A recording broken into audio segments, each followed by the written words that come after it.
Deb with home cooking is for the birds. Let's just jump right into this. I found this recipe for sour cream meatballs in an old recipe book that I have, and I wanted to try them, but I added my own special touch to this as well. So I started off with 1 pound of fresh ground turkey. You can use beef if you would like, but again, I have the alpha gal syndrome, as most of you know, so I can't have pork or beef.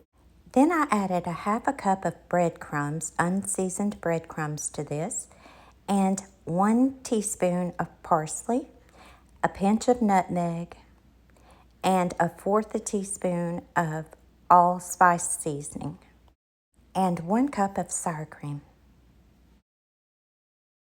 Then we're just going to mix this up, and I used my hands. You can use gloves if you would like, or a fork, spoon, but I just used my hands. And no grief over that. I washed my hands very thoroughly. Now you will need about a cup of flour in a small bowl, and you're going to take a teaspoon and just get a teaspoon of the meat mixture, drop it into the flour, and that is self-rising flour. Roll it into a ball, and then you're going to put it in a skillet. I'm using olive oil to fry these in. I'm sure you could use canola oil if you would like to, but I just coated the bottom of the pan with olive oil and dropped these meatballs into that olive oil. I've got my stovetop eye turned on to about a 3 to a 4 setting. You could bake these in the oven as well on parchment paper, but I decided to try the method that was given in this recipe, and these turned out wonderful. Of course, they're not perfectly round. They probably wouldn't be unless you deep fried them, but they did turn out great. I topped these with a little salt and pepper to taste.